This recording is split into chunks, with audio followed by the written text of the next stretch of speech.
Bolehkah berdoa pada saat sujud terakhir dalam salat dengan doa yang diambil dari Al-Quran atau doa dengan menggunakan bahasa Indonesia? Kalau dalam salat, pertama dia tidak boleh doa dengan doa dari Al-Quran. Dia harus doa dari doa hadits Nabi Sallallahu Alaihi Wasallam atau dari doa yang lain. Ya, tapi seharusnya dia tidak berdoa dengan bahasa Indonesia. Dia berdoa dengan bahasa Arab, sebab itulah yang ada di dalam tuntunan.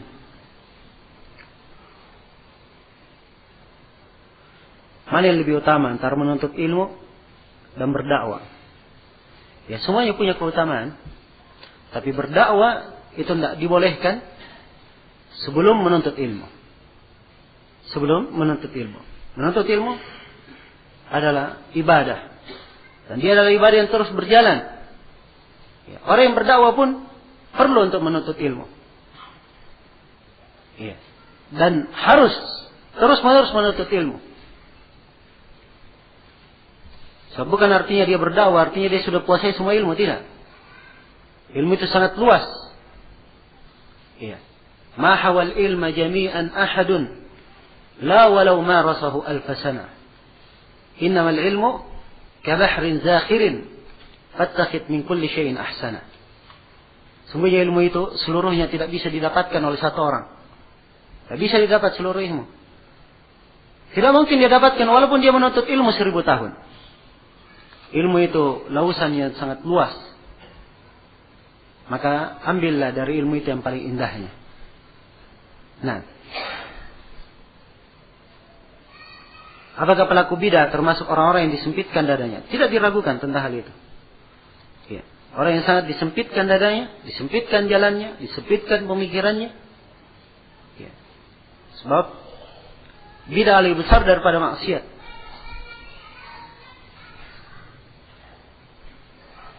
Bagaimana cara syukur? Apa ada bacaannya?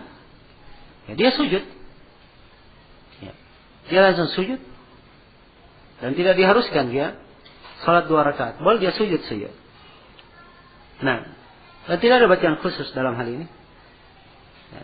Harus dia bersyukur kepada Allah dengan sujud itu. Apakah syah salatnya orang pakaiannya terkena najis? Ya. Menurut pendapat yang kuat, yang terkuat dalam masalah ini, insyaallah salatnya syah. Kalau dia tahu ada najis, dia berdosa. Tapi salatnya tetap syah.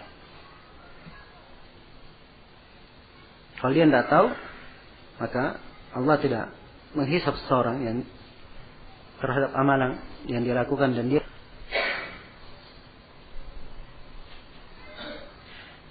Bolehkah kita menuntut ilmu dalam rangka atau niat menginginkan derajat menjadi tinggi?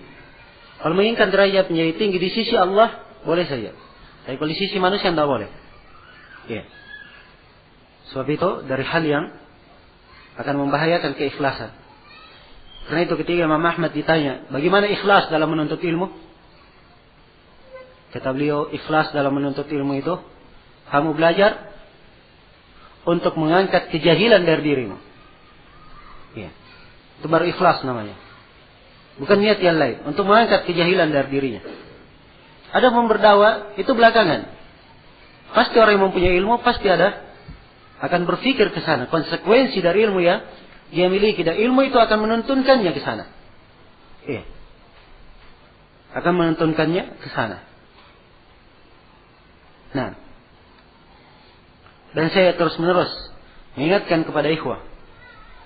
Bahwa seorang yang datang, belajar, hendaknya ilmu yang dia lakukan, dia terima, itu dia amalkan. Ya. Kalau dia dulunya punya akhlak yang tidak baik, kalau dia belajar dan menuntut ilmu, harus beda akhlaknya dengan yang dulu. Ya. Harus beda akhlaknya dengan yang dulu. Memang kadang tidak bisa langsung berubah, tapi sedikit demi sedikit. Ya, harus dilakukan. Dan kadang saya sayangkan, sebagian ikhwah, ada yang kadang sudah menuntut ilmu, dikiranya dengan hadir di majelis-majelis ilmu, dia langsung berubah mungkin menjadi malaikat. Ya. Ini hal yang salah. Ya, pandangan yang tidak benar. Setiap orang jangan ada yang merekomendasi dirinya. Ya. Dan jangan dia melihat pada dirinya dengan pandangan yang baik. Terus dia berjelek sangka pada dirinya, dia masih kurang. Hamba yang banyak berdosa. Hamba yang belum tentu selamat pada hari kiamat. Iya. Ini terus-menerus saya ingatkan. So, saya sangat kecewa kadang melihat. Ya. Ada sebagian orang sudah hadir kadang di halaqah kita. Ya beberapa tahun tapi tidak berubah akhlaknya. Ya. Ini dari hal yang saya sayangkan. Dan saya tidak menyinggung siapapun. Ini adalah nasihat umum. Kepada saya sendiri dan kepada seluruh dari siapa yang mendengarkan ucapan ini. Nah.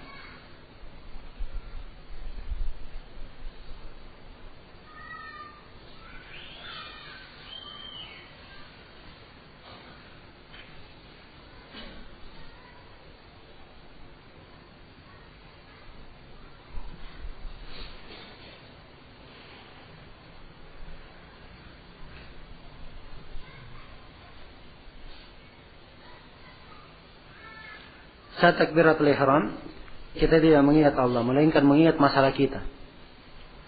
Apakah salat kita bukan untuk Allah? Kalau dia takbiratul ihram salat, Allah Akbar. Ya, itu namanya belum konsentrasi. Nah, dia tidak serahkan ibadahnya kepada selain Allah. Bukan juga riya kepada manusia. Itu namanya tidak konsentrasi. Ini tidak ada kaitannya dengan kesyirikan. Ya, jelas ya?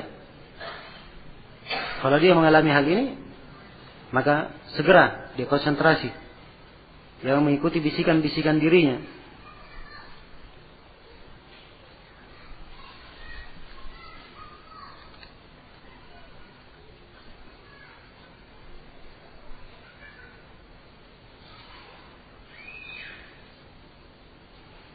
Apakah boleh menggunakan ayat-ayat Al-Quran sebagai nada panggil dalam hati? Jawabannya tidak boleh. Iya. Pakai nada dream biasa saja. Al-Quran itu dihormati, diagungkan. Yang direndahkan, dijadikan sebagai nada dream. Nah.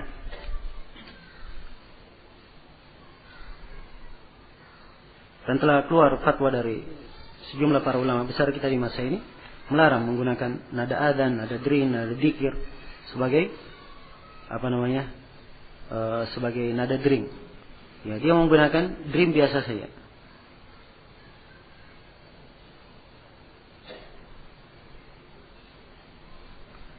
Waktu sholat maghrib di masjid dekat rumah kami, tadi matahari masih nampak jelas.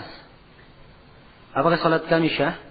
Kalau dia masih lihat matahari, ya, lingkarannya dia masih lihat, maka sholatnya tidak syah. Jelas ya? Tapi kalau dia masih jelas, masih terang, tapi lingkaran tidak dia lihat, ya itu sudah terbenam ya. Kalau sudah terbenam memang masih terang, tidak langsung gelap kan? Iya. Tapi kalau dia masih lihat lingkaran, salatnya tidak syah. Iya. Kalau dia hadir di majelis ini, maka dia ulangi salat maghribnya. Dia ulangi salat maghribnya.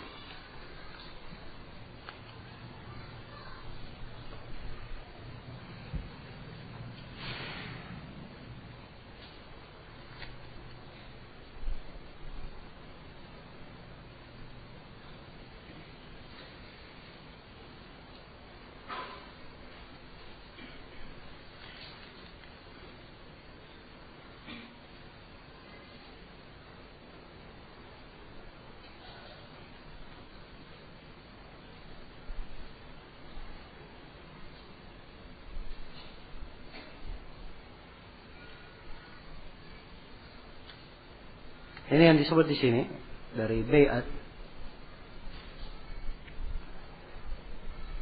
dalam proses pengkaderan para peserta membaca ikrar dibacakan oleh instrukturnya. Teksnya asyhadu an la ilaha illallah asyhadu Muhammadar Rasulullah radaitu billahi rabban wa bil islami dinan wa Muhammadin nabiyyan wa rasulan. Harusnya begitu ya. Ini salah tulis ini. Saya berikrar, berjanji akan selalu menjaga nama baik. Disebutkan instansinya atau ormasnya. Dimanapun dan kapanpun saya berada.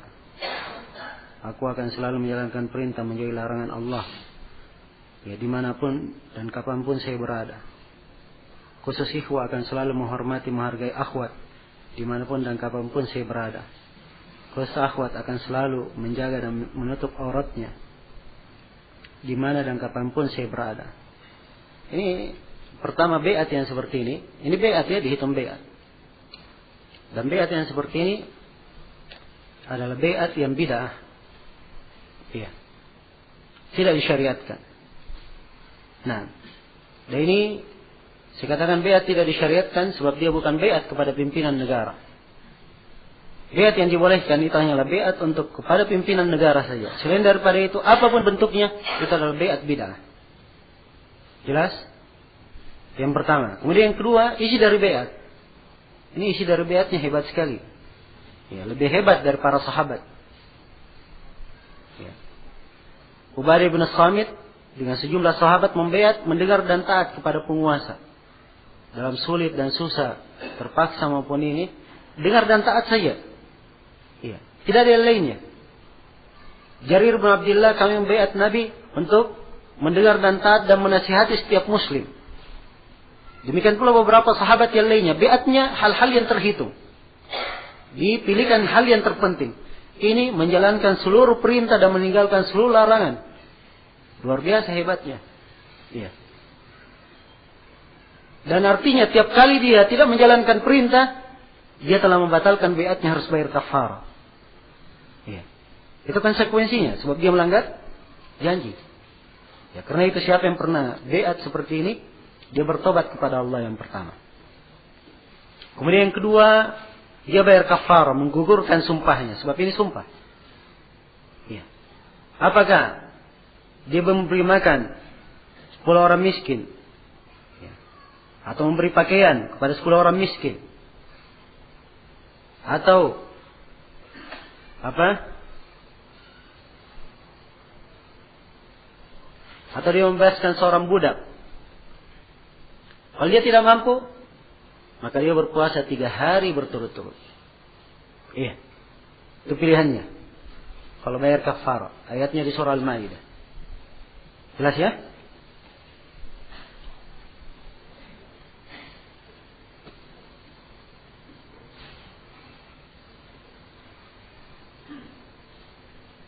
Dan semua yang pernah terlibat di jemaah-jemaah, ya, yang ada baiatnya di dalamnya, bagi Ikhwanul Muslimin, Wahdah Islamiyah, atau Jemaah Tabligh, yang ada baiatnya, maka dia wajib untuk membayar kafar kalau dia pernah baiat sebelumnya. Kecuali kalau belum sampai ke tingkatan baiat ya. Ya, sebab kadang-kadang belum sampai ke tingkatan baiat. Kalau Wahdah masih pemula, ya belum kenal dia masalah baiat. Ya.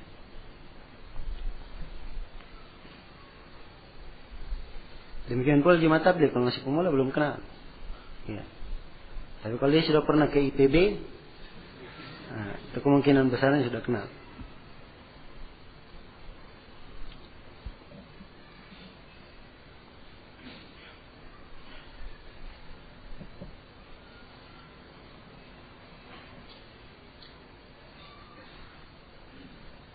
Sebelum sholat fardu, kemudian ada orang lain yang ikut kepadanya, dia melaksanakan sholat fardu. Setelah sholat sunnah, orang yang pertama kemudian mengikut kepada orang yang kedua untuk sholat fardu.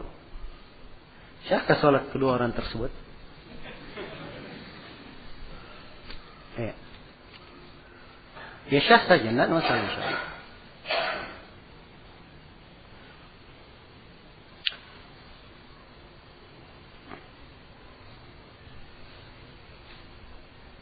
Bagaimana kiat kita untuk menghilangkan rasa was-was terhadap syaitan dalam salat?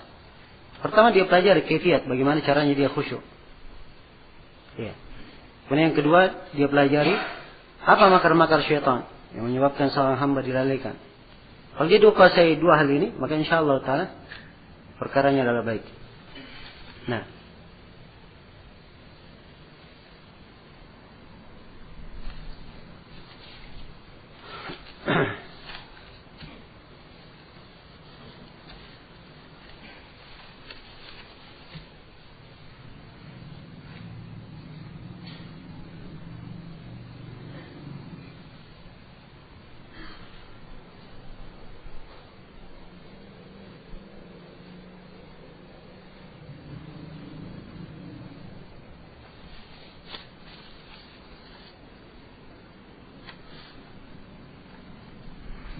Baik, ada waktu sedikit lagi. Saya jawab ya pertanyaan dari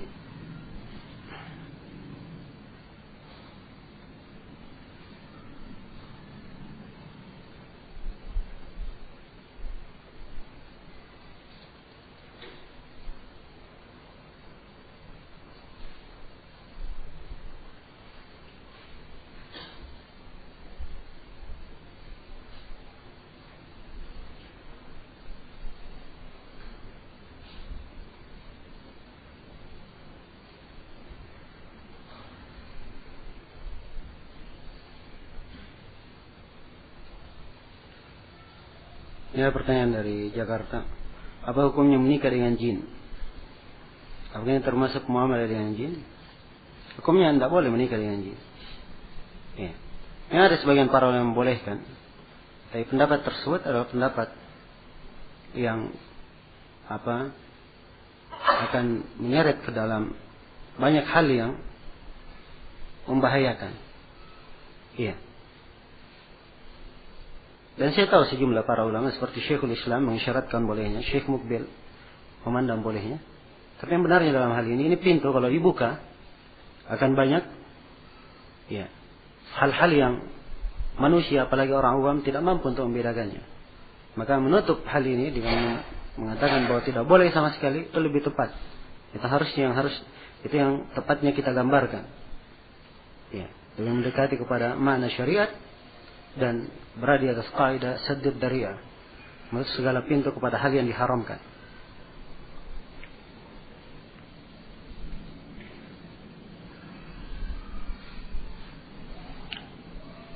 Apa hukum vaksin? Ini tentang vaksin jemaah haji dan dikatakan ada enzim babinya. Ini hal yang sulit dicerna ya. Kenapa bisa dikatakan seperti itu? Iya. Sulit dicerna. Sama seperti imunisasi dan lainnya. Dia mengatakan itu berbahaya bagi anak. Ada hal yang nggak masuk di dalam pikiran pemerintah membiarkan hal tersebut. Iya. Maka berucap dalam hal yang seperti ini perlu tambahan kehati-hatian dan mengumpulkan data. Jangan gampang memberikan pernyataan tersebut lebih harus dicek lagi kebenarannya dari sisi data dan penelitian. Ya, sebab ini bisa menimbulkan hal-hal yang kadang kurang bagus pada orang lain.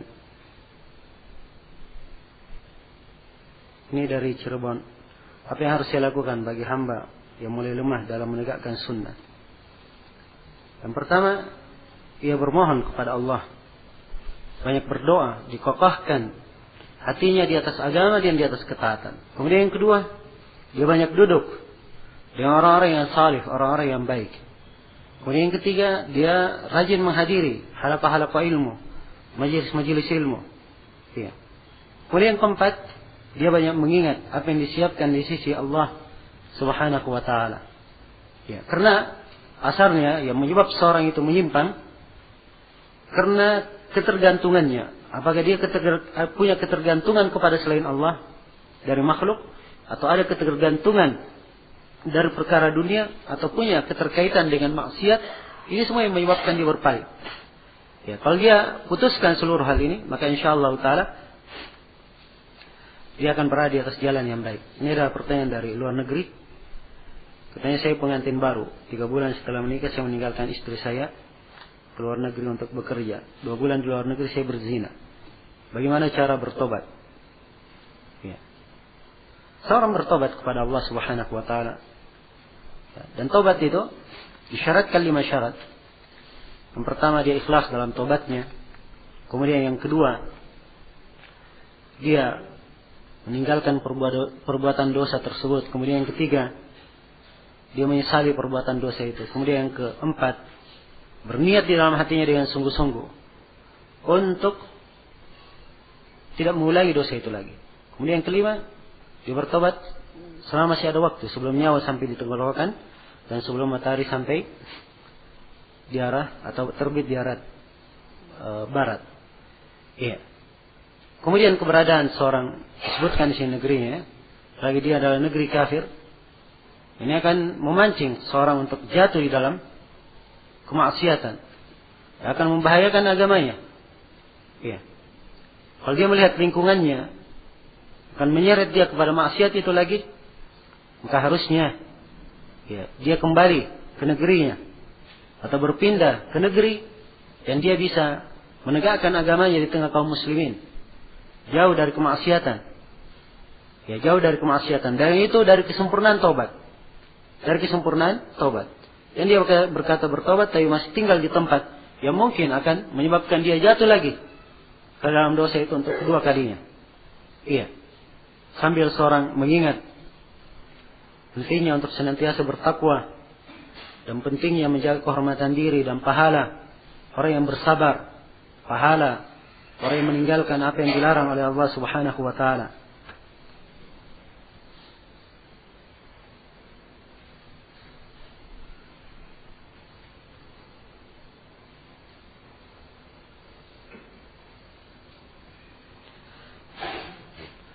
Ini ada pertanyaan dari Bandung. Apakah termasuk riya jika seorang kuat di atas sunnah dan meninggalkan maksiat saat dia hidup dengan keluarga atau kerabat, namun jika sendirian maksiat itu dilakukan? Nah, ini orang yang seperti ini pembahasannya bukan berkaitan dengan riya dalam artian yang kita bahasakan. Yang riya karena dilihat oleh manusia berubah amalannya. Ya, ini pembahasan kembali kepada orang yang kurang muraqabah. Ya. Kurang memperhitungkan kekuasaan Allah. Orang yang kurang mengagungkan kebesaran Allah. Sehingga makhluk lebih dia takuti daripada Allah. Kalau dia sendiri harusnya dia lebih takut lagi. Karena dia tahu bahwa Allah memperhatikannya. Ya, jangan karena di depan manusia ya, dia tidak melakukan hal tersebut. Nah,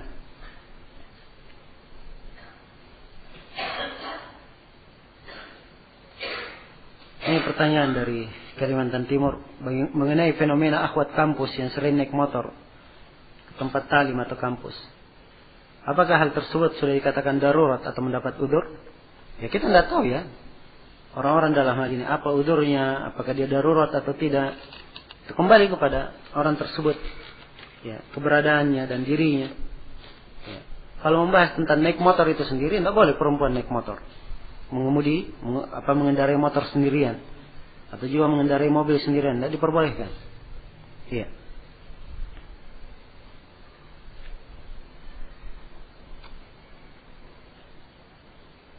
Baik, cukup dalam sini. Subhanakallahumma bihamdik, asyhadu an la ilaha illa anta, astaghfiruka wa atubu ilaik. Walhamdulillahirabbil alamin.